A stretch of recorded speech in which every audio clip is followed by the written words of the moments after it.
One missed call. That's all it took to destroy everything I'd built over 7 years.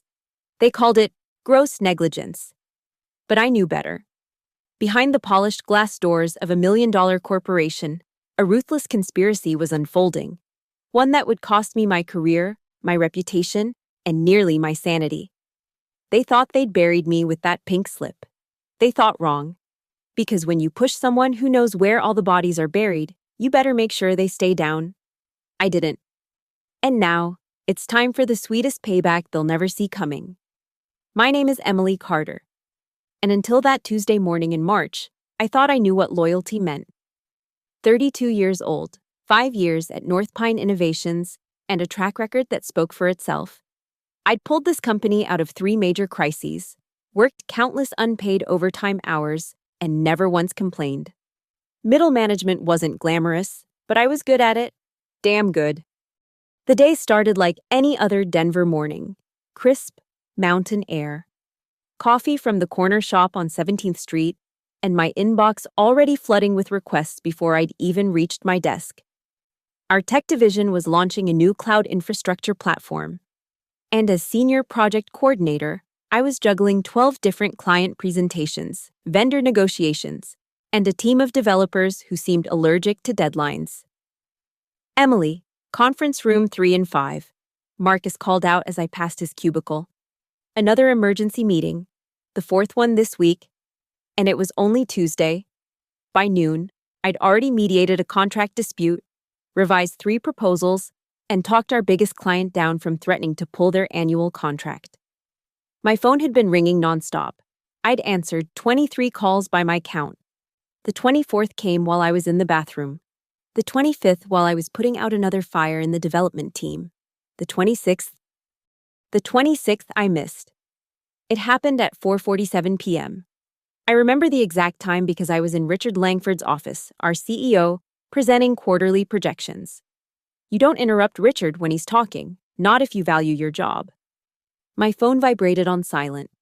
Once, twice, then stopped. I figured I'd call back in 10 minutes when the meeting wrapped up, but 10 minutes turned into 40 when Richard decided to deep dive into our risk assessments. By the time I got back to my desk, the afternoon had bled into evening, and I'd completely forgotten about the missed call. It wasn't until I was packing up at 7 p.m. that I saw it. A voicemail from Data Vault Systems, our second largest client. My blood ran cold as I listened to the message. They'd needed immediate confirmation on a security protocol for their evening deployment. Without it, they'd delayed their entire rollout.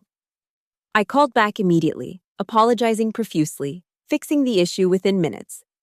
Their project manager seemed irritated but understanding. "These things happen," he'd said. "Just try to be more available next time." I thought that was the end of it. I dodged a bullet, learned a lesson. I even made a note to myself to set up better call forwarding for critical clients. Wednesday morning came gray and dreary, matching the knot in my stomach as I walked into North Pine's gleaming lobby. Something felt off. The security guard avoided eye contact. The receptionist's smile seemed forced. Paranoid, I told myself. You're being paranoid. At 9:15 a.m., my desk phone rang. HR. Emily, could you come to conference room 7, please? Bring your company laptop and badge.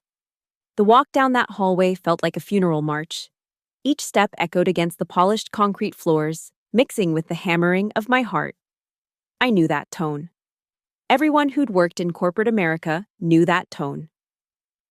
Inside the conference room sat Jennifer from HR, her face a mask of professional detachment.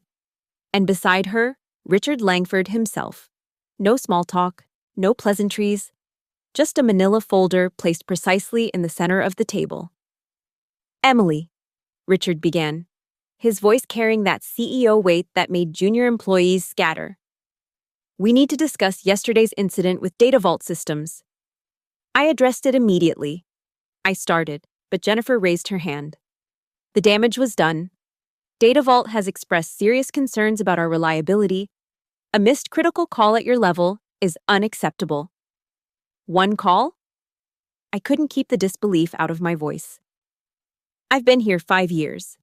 My performance reviews are stellar. I've never, which makes this lapse even more concerning. Richard interrupted. We expect better from senior staff. Effective immediately. Your employment with North Pine Innovations is terminated. The words hit like physical blows. Terminated. 5 years of dedication, destroyed by one missed call. 60 seconds of silence had apparently erased 60 months of excellence.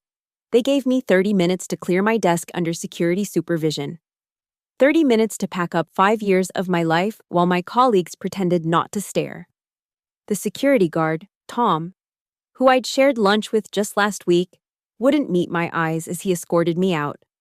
As the glass doors closed behind me, Denver's March wind slapping my face with icy fingers, I stood on the sidewalk holding a pathetic cardboard box of personal items. My company phone already deactivated, my badge already canceled. My entire professional identity erased faster than you could say gross negligence. But what hurt more than the termination, more than the humiliation, was the text message that popped up on my personal phone as I waited for an Uber. Sorry it had to be this way. M. Megan Holt, my work friend, my confidant. The person I'd covered for during her maternity leave, the same person who'd had access to my calendar yesterday, who knew exactly when I'd be in Richard's office, who'd been gunning for my position since she returned. One missed call? No. This was an execution, and I'd just figured out who'd loaded the gun. The Uber driver kept glancing at me in the rearview mirror as I sat in the back seat, clutching my cardboard box like a life raft. I must have looked pathetic, a professionally dressed woman crying silently while holding office supplies. When we reached my apartment in Capitol Hill, I gave him 5 stars and an excessive tip. Solidarity for the working class. Now that I'd been expelled from the corporate one, my phone wouldn't stop buzzing. Word travels fast in tech circles, and North Pine's internal gossip network was legendary. I finally looked at the messages flooding in. OMG, Emily, what happened? Sandra from accounting. This is bullshit. Call me. James from dev team. Heard about Data Vault. So sorry. Anonymous number. But Megan's text burned brightest in my mind. That casual cruelty, that fake sympathy. I scrolled through our message history, months of friendly exchanges, lunch plans, her thanking me for covering her workload. The betrayal tasted like copper in my mouth. I called James first. He'd always been straight with me. Emily, Jesus Christ, the whole floor is in shock. They're saying you ignored multiple critical calls. Multiple? I gripped the phone tighter. It was one call. James. One. That's not what Megan told Richard. She said she'd been fielding complaints about your availability for weeks. Said she tried to warn you. The room spun. She said what? There's more. James lowered his voice. She's already been moved into your office. They announced it an hour after you left. Said it was a necessary transition to maintain client confidence. I hung up and immediately threw up in my kitchen sink. The next few days blurred together in a haze of rage and humiliation. I discovered the full extent of Megan's orchestration through former colleagues brave enough to reach out. She'd been documenting every minor mistake I'd made for months, building a case. The missed call was just the trigger she'd been waiting for, but it was Thursday's email that really twisted the knife. From Richard, Langfordy North Pine Innovations. Com. To all staff subject, maintaining excellence in client relations. Team. As we continue to grow, it's crucial we maintain the highest standards of client service. Recent events have highlighted the importance of availability and responsiveness. We cannot allow complacency to damage our reputation. Effective immediately. Megan Holt will oversee all major client accounts as Senior Director of Client Relations. Please join me in congratulating her on this well-deserved promotion. Remember, excellence isn't just our goal, it's our minimum standard. Richard, Senior Director. My position. With a fancier title and, I'd bet, a significant salary increase. The same position Megan had been passed over for twice because she lacked the experience. Apparently, betrayal was experience enough. Friday brought a new hell. The tech blogs. Some anonymous source had leaked the story to TechCrunch Denver. The headline made me want to disappear. North Pine manager terminated after client negligence, a cautionary tale for remote work culture. They'd even used my LinkedIn photo. The article painted me as the poster child for millennial entitlement, a cautionary tale about what happens when companies are too lenient with flexible work policies. Never mind that I'd been in the office 60 hours that week. Never mind that I'd answered hundreds of calls before missing one. The narrative was set. Emily Carter, the lazy millennial who couldn't handle corporate responsibility. My phone became unbearable. LinkedIn notifications of people viewing my profile, recruiters who'd previously courted me now silent. Former colleagues distancing themselves, afraid the taint of failure might be contagious. My mother calling, confused and worried after her book club friend forwarded her the article. "Honey, what happened? This doesn't sound like you at all." How could I explain that it wasn't me? That the person in that article was a fiction, a character assassinated by corporate politics?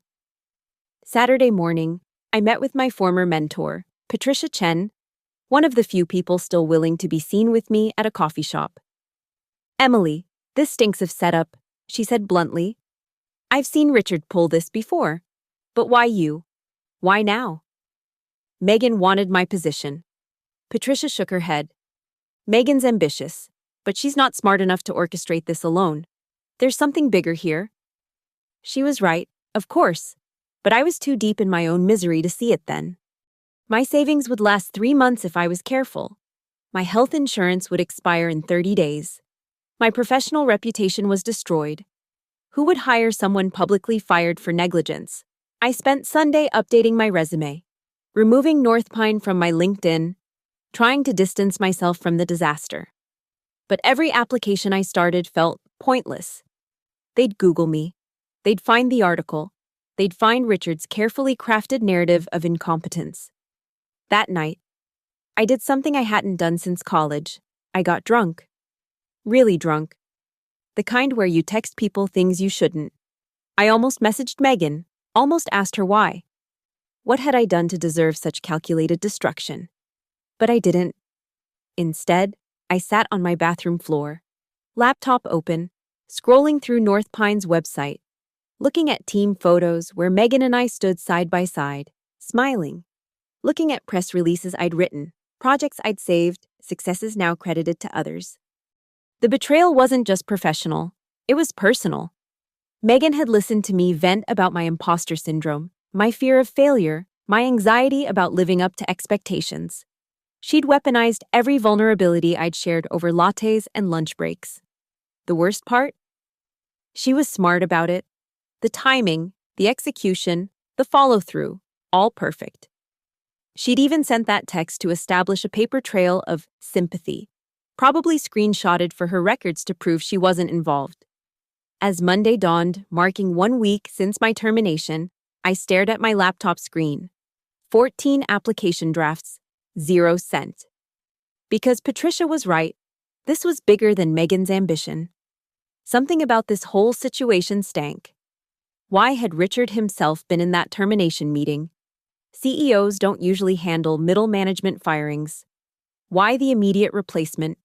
Why the public humiliation via company-wide email? Why leak it to the press?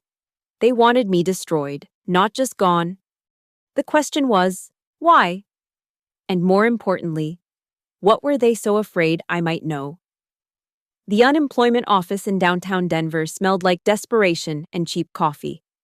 I sat between a laid-off construction worker and a former retail manager, all of us clutching our forms like lottery tickets that had already lost. The fluorescent lights hummed with the same frequency as my anxiety. "Next!"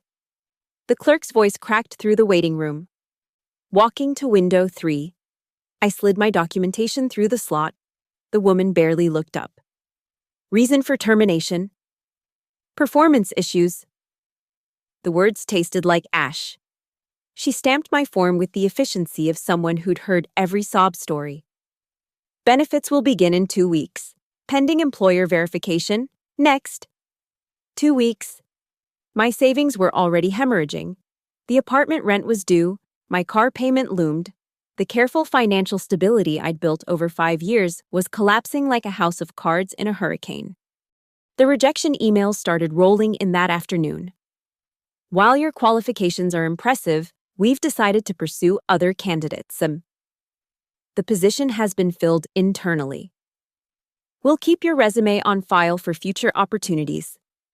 Translation: We Googled you. We saw the article. You're radioactive. My sister called from Portland that evening. Emily, I saw the TechCrunch piece. What the hell? It's not true, Sarah. I know that. But investors don't. My CEO asked if you were my sister. Asked if unreliability runs in the family. My stomach dropped.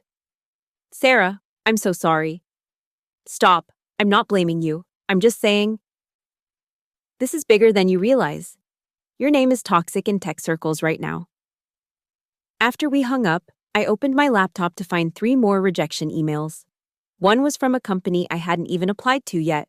Preemptive rejection based on my newfound infamy. Tuesday brought a new humiliation. My health insurance cancellation notice. 30 days to find coverage or risk bankruptcy if anything happened. The Cobra option would cost $1 year $400 a month. Might as well ask for $1 million. I was spiraling, scrolling through LinkedIn at 2 a.m. when I saw it.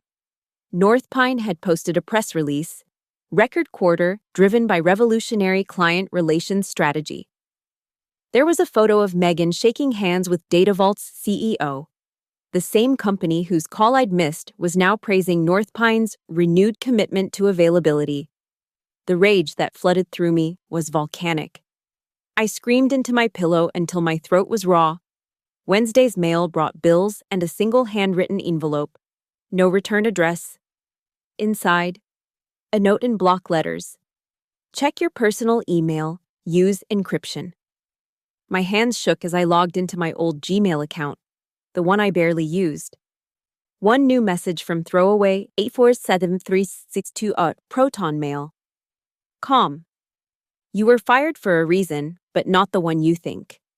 Check the Q4 reports you submitted versus what was filed with the SEC. Someone's cooking books, and you were getting too close. Be careful. They're watching. Attached was a PDF, North Pine's official SEC filing from last quarter. I spent the next 6 hours comparing numbers. At first, everything looked normal. Then I saw it. Revenue projections I'd never signed off on. Client contracts valued at 30% above what I'd calculated. Phantom partnerships with companies I'd never heard of. Someone had inflated North Pine's value by nearly $40 million. And my name was nowhere on the documentation, despite being the original report author. Instead, there was Megan's signature, and Richard's, and the CFO, Martin Walsh. The temperature in my apartment seemed to drop 10 degrees. They hadn't fired me for missing a call. They'd fired me because I was the only person who could prove these numbers were fraudulent. The meticulous project coordinator who kept copies of everything, who triple-checked every figure. Thursday. I met Patricia at a different coffee shop, one with better privacy. You look terrible, she said bluntly. Someone's committing securities fraud at North Pine. Major fraud. Patricia's coffee cup stopped halfway to her lips. Emily, that's a serious accusation. I showed her the documents on my phone, watched her face go from skeptical to shocked to scared. You need to stop, she whispered. Right now. Delete everything. Forget you saw this. Are you kidding? Emily, companies like North Pine don't just commit fraud, they protect it. The last whistleblower who went after a Denver tech company, his car accidentally drove off a mountain road, no witnesses. You're being paranoid. Am I? You've already been professionally assassinated. Your reputation is destroyed. You're isolated, vulnerable. The perfect target for a desperate former employee to have an accident or mental breakdown. That night, I noticed things. A car parked outside my building that hadn't been there before. Clicks on my phone line. My laptop camera light flickering when I wasn't using it. Paranoid, maybe. But Patricia's words echoed, isolated, vulnerable. Friday's mail brought an eviction warning. Apparently, North Pine had contested my unemployment claim, stating I was fired for cause. Without unemployment benefits, I couldn't prove income. Without proof of income, my landlord wanted me out in 30 days. The walls were closing in, no job, no insurance, soon, no home. And somewhere in North Pine's gleaming towers, Megan was probably picking out new office furniture while Richard counted his fraudulent millions. I sat in my kitchen, staring at the anonymous email.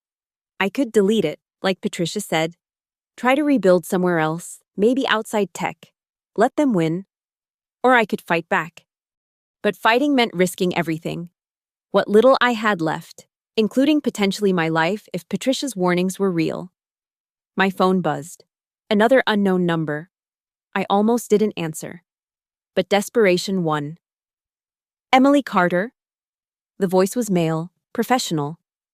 Who is this? My name is Caleb Morgan. I'm an investigative journalist with the Denver Post. I've been following North Pine's financials for months. I think we should talk. How did you get this number? Same person who sent you those documents. I'd imagine. The question is, are you brave enough to help me expose them? I looked around my apartment, the one I'd soon lose. Thought about my destroyed reputation, my sister's embarrassment, Megan's betrayal. The systematic destruction of everything I'd worked for. Yes, I heard myself say. I'm brave enough. Good. Don't use this phone again. Buy a burner, download Signal. And Emily? Trust no one from your old life. They've already proven they'll sell you out. The line went dead. I sat in the darkness of my kitchen, feeling something I hadn't felt since that Tuesday morning in Richard's office. Purpose. They'd taken everything from me, my job, my reputation, my stability, my future. But they'd made one mistake. They'd left me with nothing left to lose.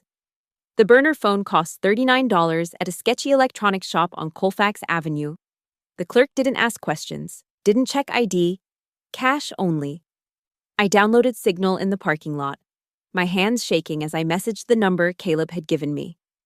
It's EC, I'm ready. His response was immediate. Cafe Euphoria, tomorrow, 3 p.m., sit in the back corner booth, bring everything.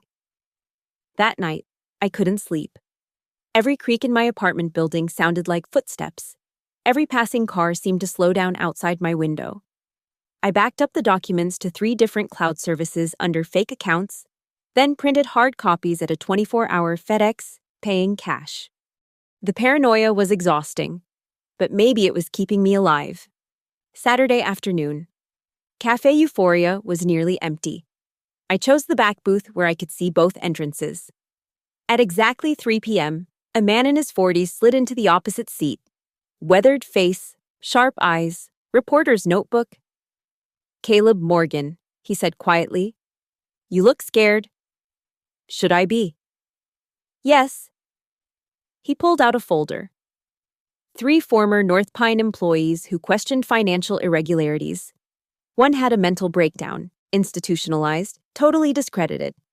Another was arrested for possession of child pornography that mysteriously appeared on his computer.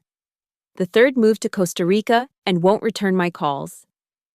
My coffee suddenly tasted like acid. You're saying they...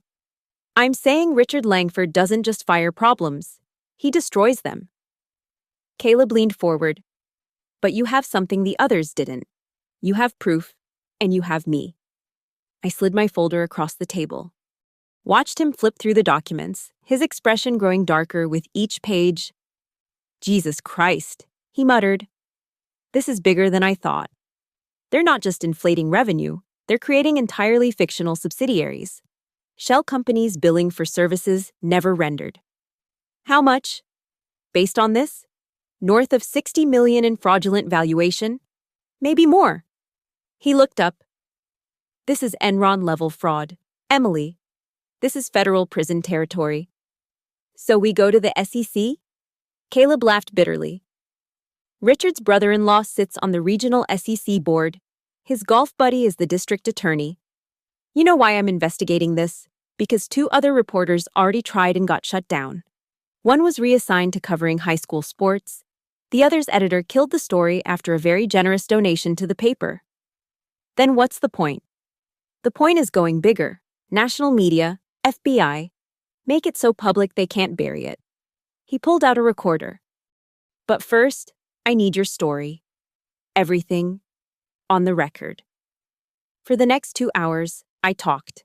The missed call, the setup, Megan's betrayal, the systematic destruction of my reputation. Caleb asked pointed questions, took detailed notes, occasionally shaking his head in disgust. Megan Holt, he said finally. She's the key. She signed off on these fraudulent reports. She's either complicit or being used. Either way, she's our way in. I can't get near her. Or North Pine. You don't need to. You know her passwords? I thought about all the times Megan had asked me to check her email while she was in meetings. Maybe some of them. Don't do anything illegal, Caleb said carefully. But if you happen to remember credentials she voluntarily shared with you while you were employed. That evening, I sat in a public library, using their computers. My hands trembled as I typed in Megan's email. Her password was still her daughter's name and birth date. She'd never changed it. The inbox loaded, hundreds of emails. Most were routine. But then I saw it, a draft folder with unsent messages. The first one made my blood freeze. Richard, I'm not comfortable with these numbers. Emily would have noticed immediately. That's why she had to go, wasn't it? This is getting too dangerous. Another draft, dated 3 days ago. I want out. I did what you asked. I got rid of Emily. But I won't sign any more false reports. Find another Patsy. And a third, addressed to someone named V. Chen. Mr. Chen, as discussed, the obstacle has been removed. Emily Carter won't be a problem anymore. But I need assurances about my family's safety. You promised protection. I've held up my end. V. Chen. I screenshotted everything, my mind racing. Who was V. Chen? And why was Megan talking about her family's safety? I dug deeper, finding sent emails to Richard with subject lines like quarterly adjustments and client portfolio restructuring. Each one contained attachments, Excel sheets with 2 versions, one labeled actual and one labeled reported. The actual numbers matched my records. The reported ones were fantasy. My phone buzzed. Caleb. Find anything. More than I bargained for. Megan's not a willing participant. She's being coerced. Can you prove it? I forwarded him the screenshots through an encrypted app. His response was immediate. Holy shit, get out of there, now. I logged out, cleared the browser history, and left the library. But as I walked to my car, I noticed a black SUV pulling out behind me. It followed me for 3 turns before I ducked into a grocery store, went out the back entrance, and took an Uber home from 2 blocks away. Sunday morning, Caleb called the burner. I've been digging into V. Chen. He's connected to a Chinese investment firm that's been aggressively pursuing American tech companies. Word is they've been pressuring North Pine for a merger. And inflating the books makes North Pine look more valuable. Exactly. But here's the kicker. If the fraud is discovered after the merger, Chen's firm walks away with the assets while American investors hold the bag. And Richard gets a golden parachute. Minimum $50 million, from what I can trace. The pieces were falling into place. This wasn't just about getting rid of me or promoting Megan. This was about a massive international fraud scheme. And I'd been eliminated because I was the one person who could expose it. Caleb, we need to move fast. If they know I'm onto them. Already on it, I've reached out to a contact at the FBI Financial Crimes Division.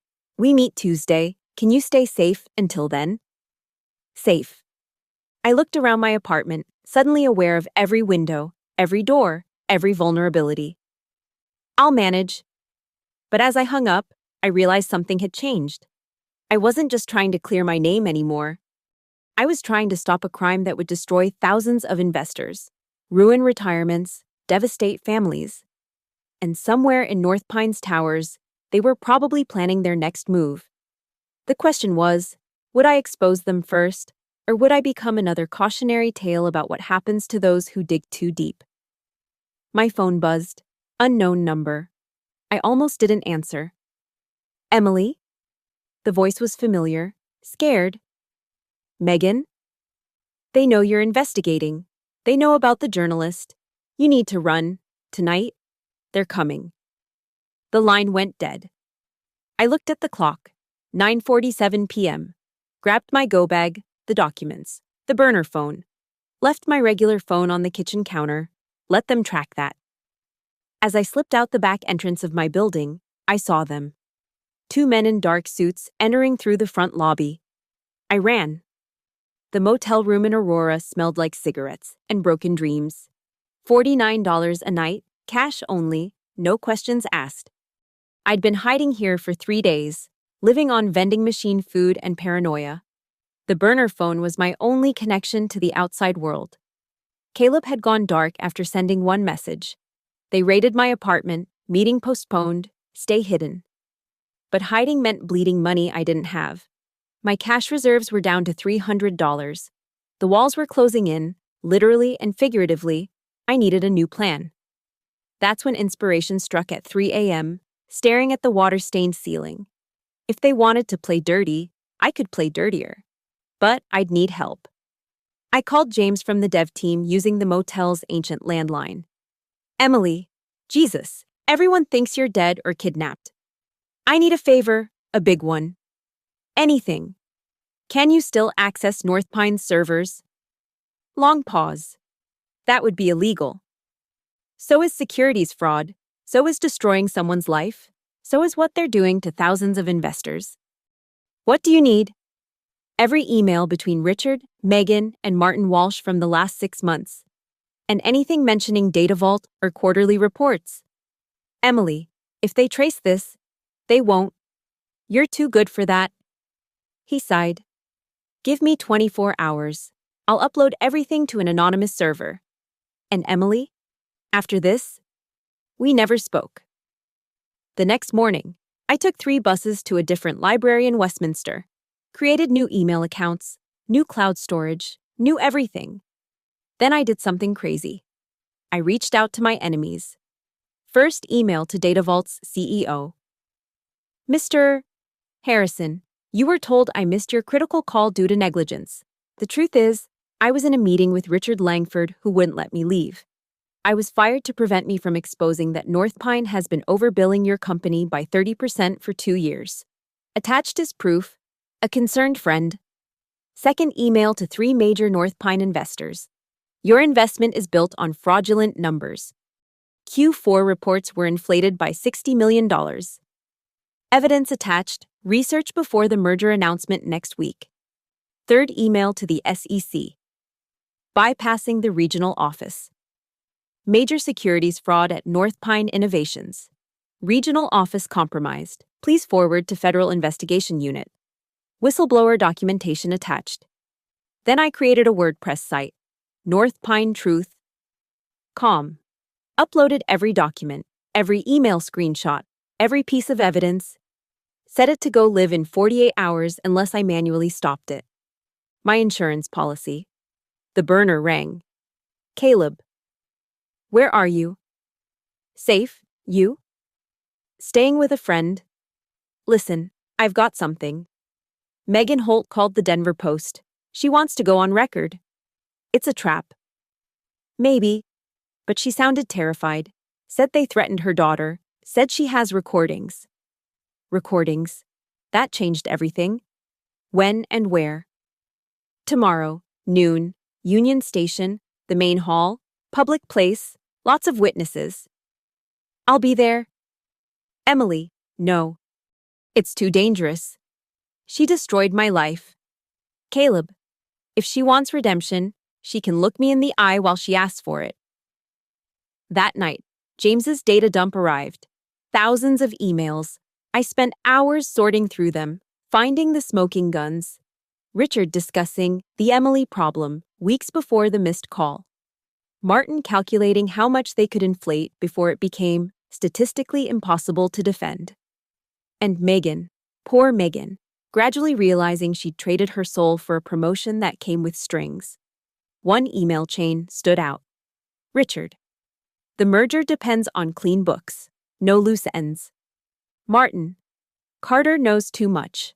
Her attention to detail is becoming a liability. Richard. Megan can handle it. She's motivated.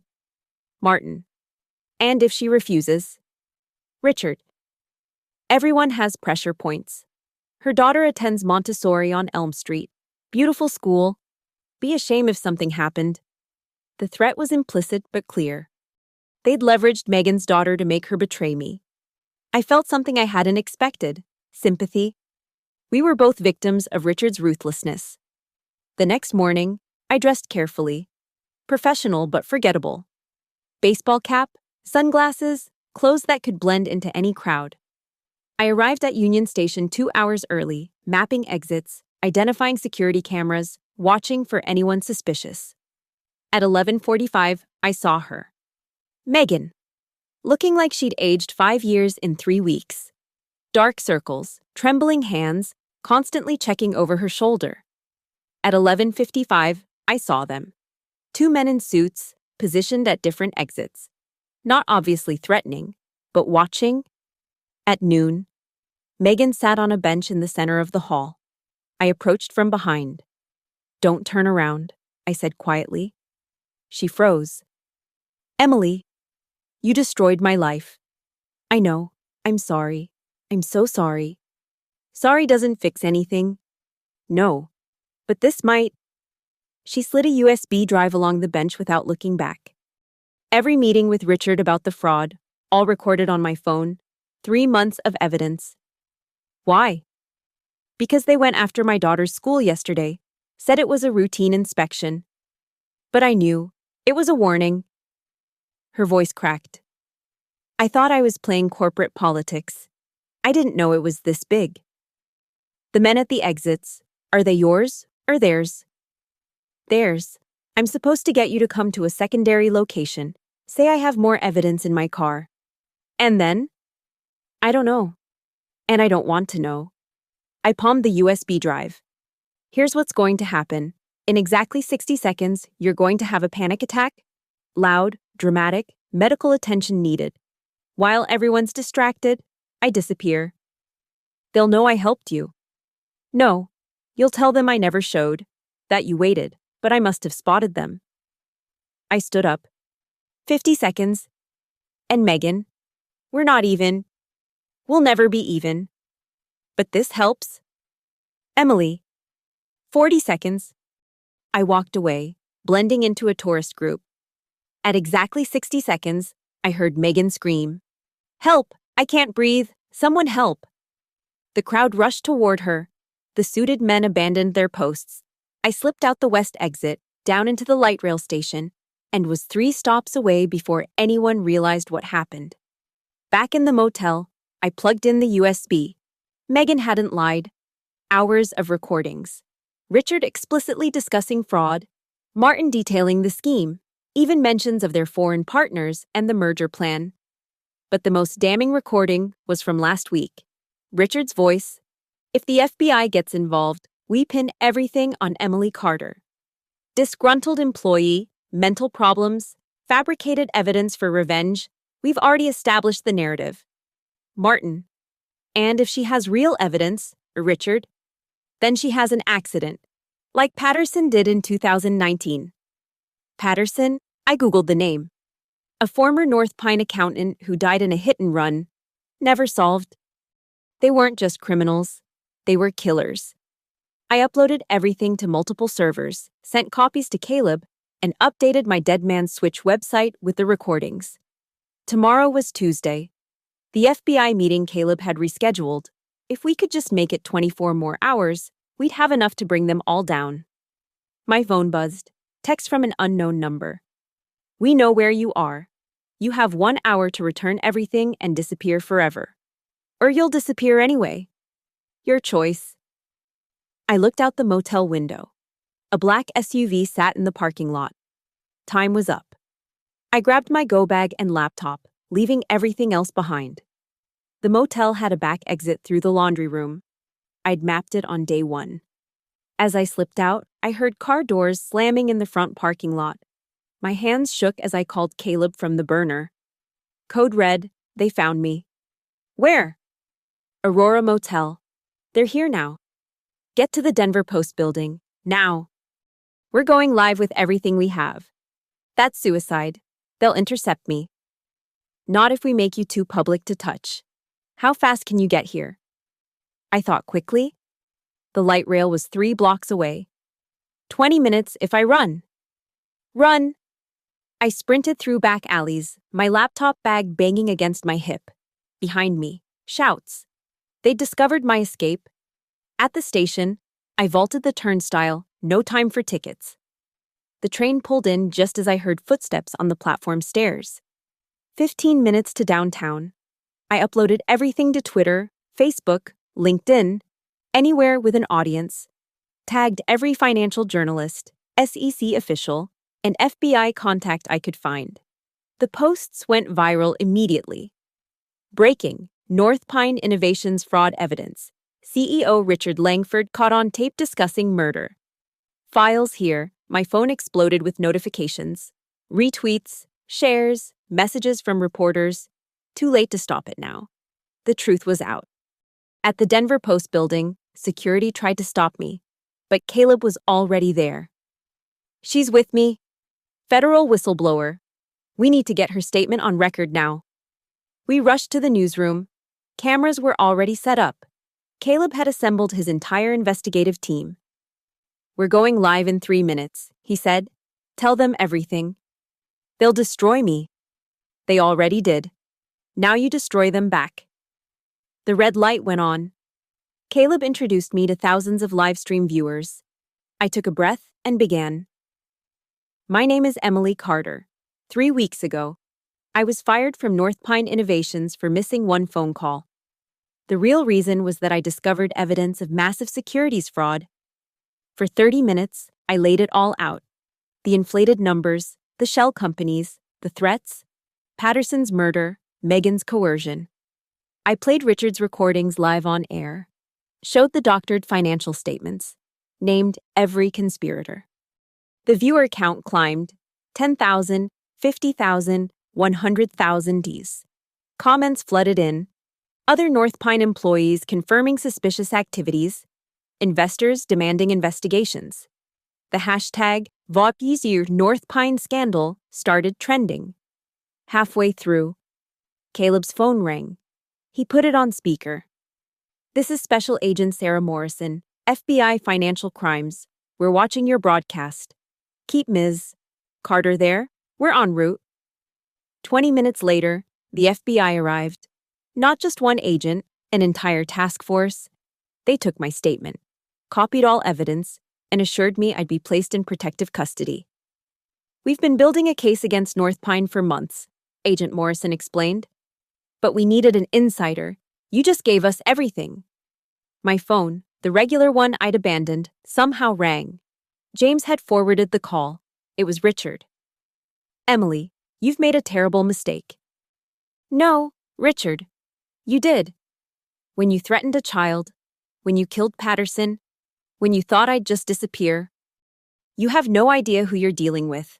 The people behind this are going to prison, along with you. I'll destroy you. No one will ever hire you again.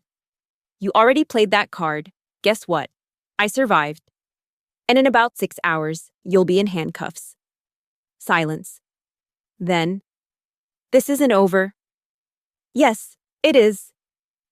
I hung up. Agent Morrison smiled grimly. We've had a warrant ready for weeks. Just needed probable cause. You just gave us carte blanche. The next hours were chaos. The story exploded across national media. CNBC, Wall Street Journal, Reuters, everyone picked it up. North Pine's stock price plummeted 70% in after-hours trading. The merger was dead. By evening, the arrests began. I watched on the newsroom TV as FBI agents led Richard Langford out of his Cherry Creek mansion in handcuffs. His wife screamed at reporters. His lawyers promised appeals. Martin Walsh was arrested at Denver International Airport, trying to board a flight to Switzerland. Megan wasn't arrested. She'd been granted immunity for her cooperation and recordings. But her career was over. The last I heard, She'd moved back to Ohio with her daughter. James texted me, "Watching the news. The whole office is in shock. Also, you're kind of a badass." Caleb's story ran on the front page the next morning. The whistleblower who brought down a giant, Emily Carter's story. Within 48 hours, the SEC announced a full investigation. North Pine's assets were frozen. Trading was suspended. The board of directors resigned en masse, but the real vindication came from an unexpected source. DataVault's CEO, the one whose call I'd missed, released a statement. Emily Carter showed more integrity in exposing this fraud than North Pine's entire leadership showed in years of operations. Any company would be fortunate to have someone of her caliber. DataVault would be honored to discuss opportunities with Ms. Carter when she's ready. Other offers followed. Suddenly, the woman who'd been unemployable was getting recruited by Fortune 500 companies. Agent Morrison called that evening. "We've seized enough evidence to ensure convictions. Richard's looking at 20 to life. Martin too. The foreign investors are under international investigation. And me? You're a hero, Ms. Carter. The SEC is recommending you for a whistleblower award. Could be millions." Millions. From unemployed to millionaire because I refused to stay silent. That night, alone in the FBI safe house, I finally allowed myself to cry. Not from sadness, but from relief. The weight of 3 weeks of fear, anger, and desperation finally lifting. My phone buzzed. "Patricia?" "My mentor. Saw the news. Told you there was something bigger. Proud of you for fighting back." Another text, from a number I didn't recognize. "Ms. Carter, I'm a recruiter for a major tech firm. Your courage and integrity are exactly what our industry needs. Please call when you're ready to discuss your future." My future. For the first time in weeks, those words didn't terrify me. Richard was right about one thing. I'd never work in the same world again. I'd work in a better one. One where my name meant something different. Not the woman who got fired for missing a call, but the woman who exposed a $60 million fraud. The woman who fought back and won. The congressional hearing room was packed. C-SPAN cameras rolled as I raised my right hand to take the oath. 3 weeks after the arrests, I was testifying before the Senate Banking Committee about corporate fraud and whistleblower protections. "Ms. Carter," the committee chair began. "Your actions have exposed one of the largest corporate fraud schemes in recent history. Can you tell us why you risked everything?" I leaned into the microphone. Because silence would have made me complicit. Thousands of people's retirements, savings, and futures were at stake. For 2 hours, I answered questions, provided evidence, and watched senators' faces darken as they realized how deep the corruption went. Richard's connections, his brother-in-law on the SEC board, the district attorney who'd blocked previous investigations. All of it came out under oath. But the moment that went viral happened when Senator Williams asked, "What would you say to other potential whistleblowers watching today?" Document everything. Tell someone. Don't let them isolate you. And remember, they're counting on your silence. Your voice is the one thing they can't control. The clip had 10 million views by evening. Outside the Capitol, reporters swarmed. "Emily, what's next for you?" "Justice," I said simply. That afternoon, my lawyer called with news. The SEC Whistleblower Award was approved, 15% of recovered funds and penalties. "How much?" "North Pine's fraud totaled $80 million with penalties. Emily, you're getting $12 million. I sat down hard on my hotel bed. From eviction notices to $12 million. The irony was staggering, but Thursday brought the real showdown, Richard's bond hearing. I attended, sitting in the gallery as he shuffled in wearing orange jumpsuit and shackles. Our eyes met. The cocky CEO was gone, replaced by a hollow-eyed defendant. His lawyer argued for bail. "Mr. Langford has strong community ties." The prosecutor cut him off. "Mr. Langford was recorded discussing the murder of a former employee. He's a flight risk and a danger to witnesses, specifically Carter." The judge agreed. Bail denied. The defendant will remain in custody until trial. As guards led Richard away, he turned to me one last time. No words, just a look of pure hatred. I stared back, unflinching. He'd taken everything from me. Now the system was taking everything from him. Friday's surprise came via FedEx, a thick envelope from Data Vault Systems. Inside, a formal job offer. Chief Compliance Officer, $350,000 salary, full benefits, and a signing bonus that made my eyes water. The CEO had handwritten a note. Your integrity is exactly what this industry needs. Join us in building something ethical. I set it aside. Other offers were pouring in, but something else was crystallizing in my mind. That evening, I met with Caleb at the same cafe where this all started. You're famous, he said. Your story's been picked up internationally. BBC, Der Spiegel, even NHK in Japan. I never wanted fame. No, but you've got it. Use it. I'm thinking about starting something.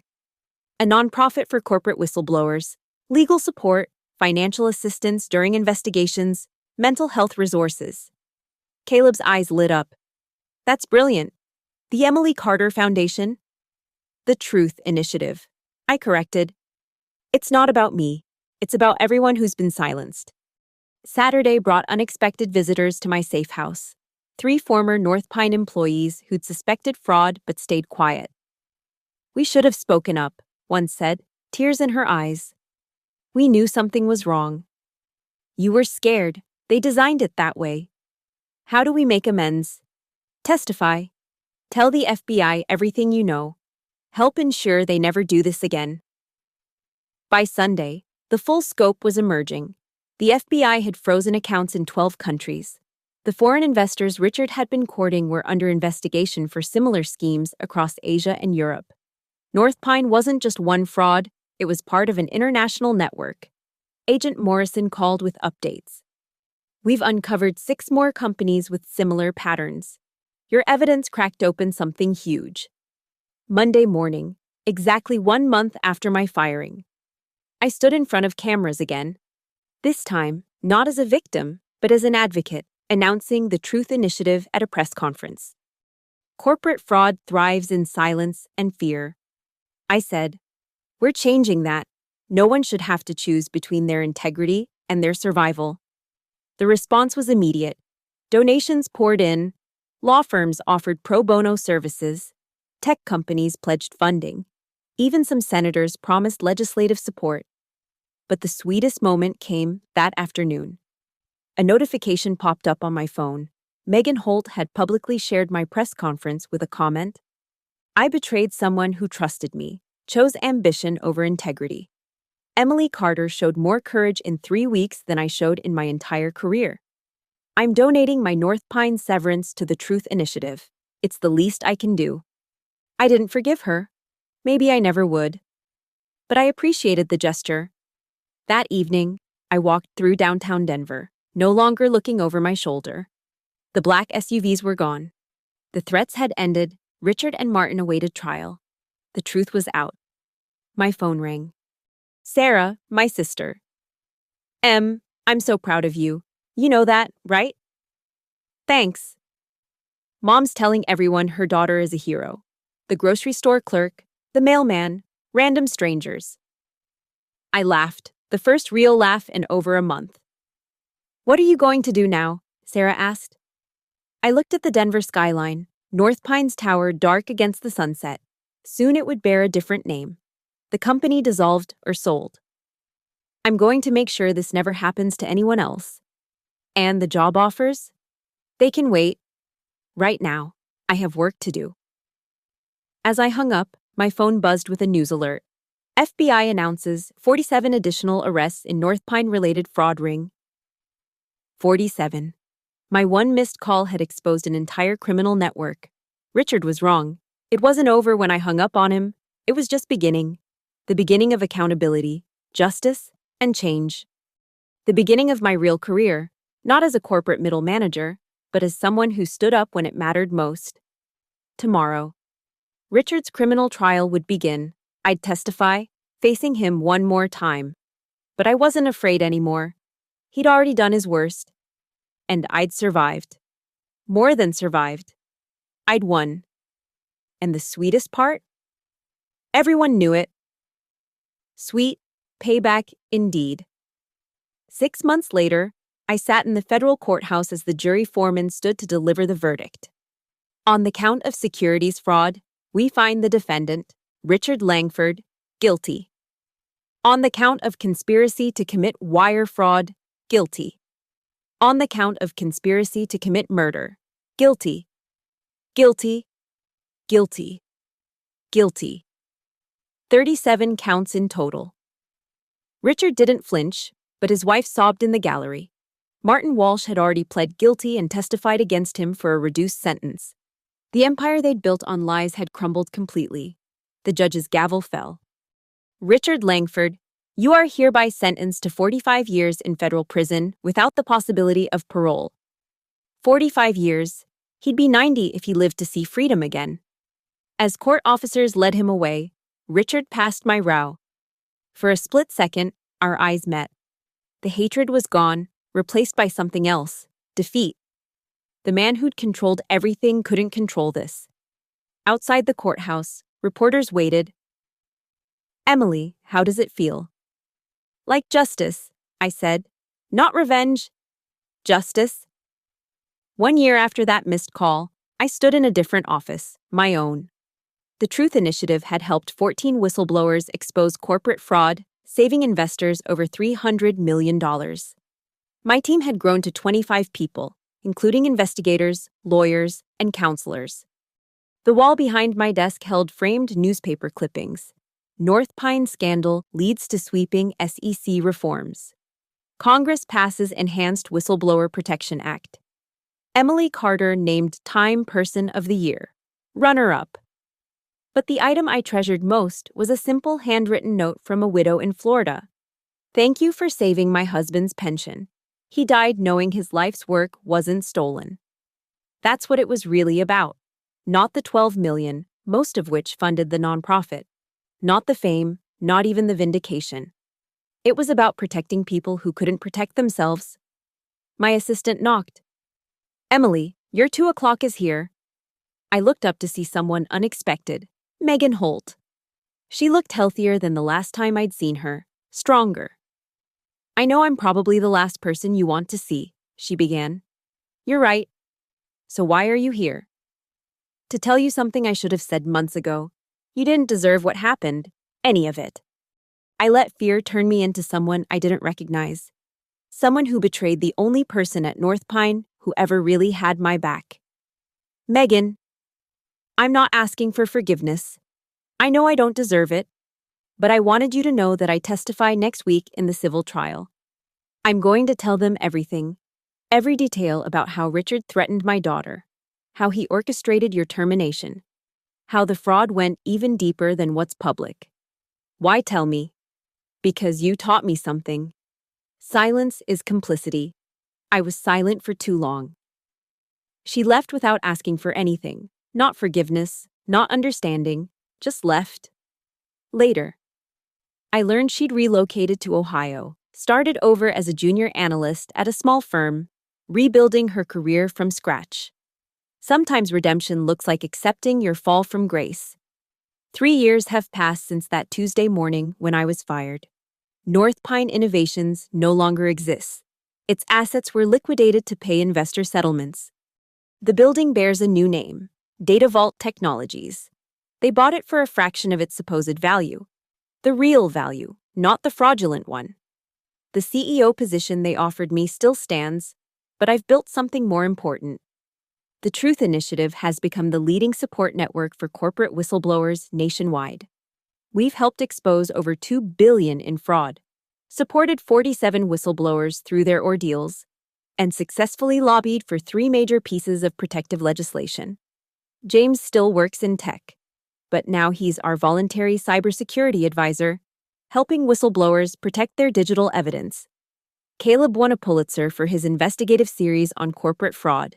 Even Patricia, my cautious mentor, serves on our board of directors. Last week, I gave a speech at Harvard Business School. The auditorium was packed with future MBAs, tomorrow's corporate leaders. Every one of you will face a moment, I told them, when you'll have to choose between your comfort and your conscience, between silence and truth, between complicity and courage. That moment will define not just your career, but who you are. A student raised her hand. Do you regret anything? I regret not seeing the truth sooner. I regret that good people got hurt, but fighting back? Never, not for a second. After the speech, my phone buzzed with a text from an unknown number. My blood chilled. Old habits die hard. But when I opened it, I smiled. Ms. Carter, I'm a junior analyst at a Fortune 500 company. I've discovered major accounting fraud. I'm terrified, but you've shown me that truth is stronger than fear. Can the Truth Initiative help?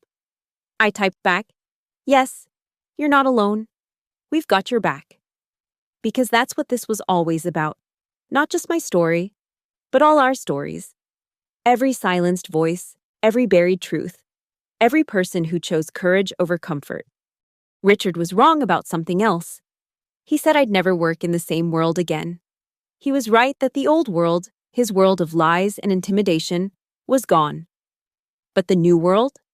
The one built on transparency, accountability, and justice? That's my world now. Our world. And it started with one missed call that changed everything. The truth isn't just the best revenge, it's the only revenge worth having. And let me tell you, it's sweeter than they ever imagined. Some might call it karma, others might call it justice. Me? I call it the sweetest payback. Thank you so much for listening to Emily's story of courage and justice. I'd love to know where in the world you're listening from. Drop a comment below and let's connect. If this story resonated with you, please subscribe to the channel and share your thoughts. What would you have done in Emily's position? Your stories and perspectives make our community stronger. Until next time, remember, your voice matters, and sometimes the biggest risk is staying silent.